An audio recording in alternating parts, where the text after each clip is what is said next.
부동산 사고 팔 때는 아무리 같은 동네에 있는 부동산이라도 이 상세한 정보를 다 조사를 해줘야 됩니다. 바로 개별성의 특성 때문이에요.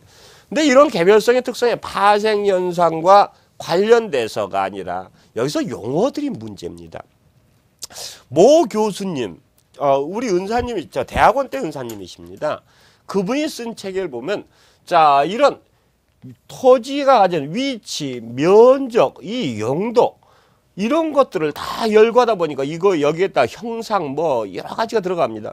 이런 걸 다 열거하다 보니까 복잡하니까 이걸 다 합해서 뭐 개별 특성이다라고 이렇게 얘기합니다. 자 그러면 토지의 개별 특성이 똑같은 이렇게 얘기하면 요약을 하면 자 개별 특성이 같은 토지는 없다. 자 이렇게 표현되죠. 근데 이 개별 특성이라고 써놓으니까 혼돈이 되는 겁니다. 교수님 개별성은 뭐고 개별 특성은 뭡니까? 개별적인 토지가 다른 토지하고 구분되는 특성은 바로 개별 특성이고요. 그 다음에 모든 토지가 공통적으로 가진 특성은 바로 뭐다? 개별성이다라는 거. 그래서 개별적인 토지가 가진 위치, 면적, 용도 이런 걸 보고 우리 몰아서 뭐라고 한다? 개별 특성이다라고 한다라는 거다 알아두시기 바랍니다. 그 다음에 인접성의 특성 얘기하는데 이것 역시 부동성에서 파생되는 겁니다. 모든 토지는 어떻게 했다? 상호 인접해서 존재한다. 상호 인접해서 존재하다 보니까 서로 영향을 받고 그렇게 서로 영향을 받다 보니까 부동산에 대해서 분석할 때는 대상 부동산뿐 아니라 주변에 있는 부동산까지 같이 조사를 해야 되는 게 바로 무슨 특성? 인접성의 특성인데 이런 특성이 있나 보다 보시면 됩니다. 자, 그 다음에 인문적 특성 얘기를 합니다. 인문적 특성은 우리가 가장 대표적으로 보는 게 세 가지 특성입니다. 첫 번째 사회, 경제, 그 다음에 행정적 위치의 가변성 얘기합니다.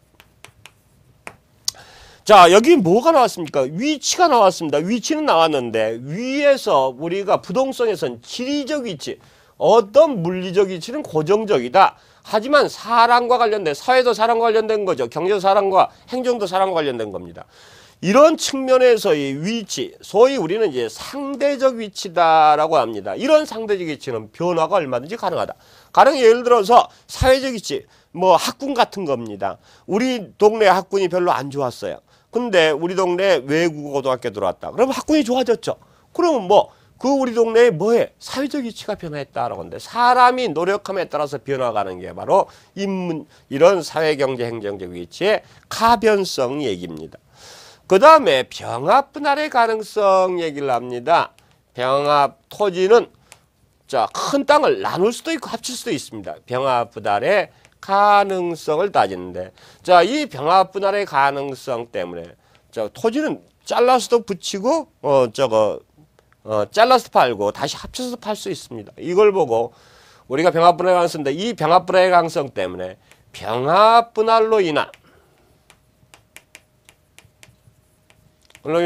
증감가가 발생하는 경우도 있다라고 합니다. 일반적으로 도시지역에서는요, 단독주택 부지를 한 여러 개를 모아서 큰 부지를 만들어놓으면 땅값이 올라갑니다. 이렇게 모아놓은 걸 보고 증가가 된다라는 얘기고, 아주 큰 땅을 쫙 나눠서 단독주택 부지로 나눠서 팔면 감가가 된다. 그래서 병합분할의 증감가 현상이 일어난다라고 얘기합니다.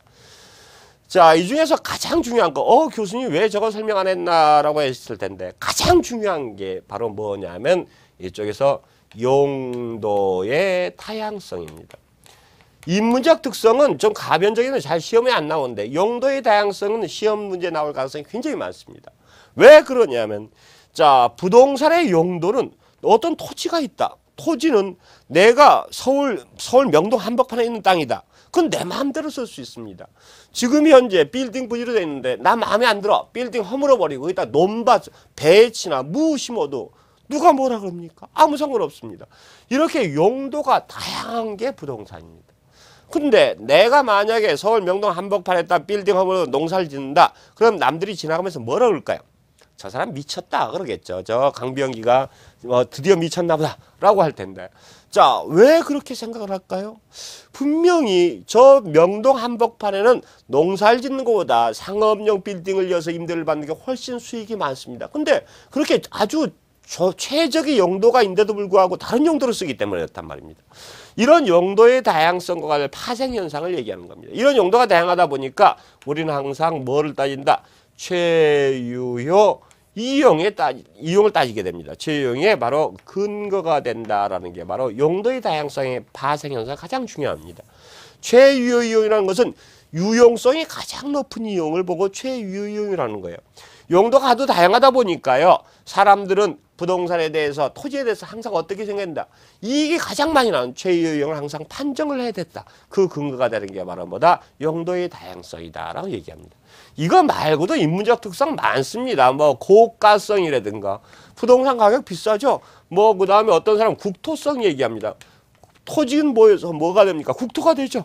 그래서 국토니까 보존의 필요성이 있고 뭐 규제의 가능성이 있다. 뭐 이런 얘기를 많이 하는데 이런 것들은 거의 많이 나올 때는 상식적으로 나오기 때문에 걱정하지 마시고 여러분들은 몇 가지, 요 네 가지 자연적 특성 네 가지, 인문적 특성 세 가지 요거에 대해서 완벽하게 공부를 하시고 자 이쪽에서는 파생 현상까지도 같이 공부하되 파생 현상을 어떻게 이해를 한다? 바로 한 바퀴 돌고 난 다음에 그걸 보시고 이해하셔야 된다라는 것들 알아두시기 바랍니다. 병록 강좌. 그냥 뉴스를 듣듯 반복해서 듣기만 하십시오.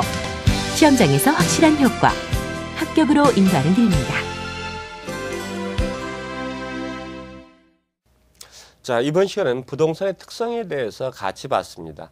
우리 부동산학자는 부동산의 특성을 굉장히 중시하는 이유가 부동산 학이라는 게 덕창적으로 만들어진 게 부동산이 다른 상품하고 굉장히 많이 틀리기 때문에 그렇거든요. 그래서 부동산의 특성을 중시하고 또 여러 가지 시장에 대한 현상이라든가 투자, 그 다음에 개발 이런 모든 현상을 이해하려면 여러분이 부동산의 특성을 모르면 안 됩니다. 그래서 우리가 상대적으로 굉장히 중시하기 때문에 항상 여러분들은 앞 시간에 배운 부동산의 부동산에 대한 각종 용어뿐 아니라 부동산의 특성만은 항상 머릿속에 넣어놓고 뭐 나머지 책들을 봐야지만 이해가 된다는 걸 아셔서 부동산의 특성 부분은 좀 집중적으로 공부를 해주시기 바랍니다.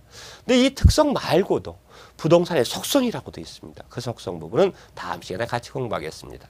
감사합니다.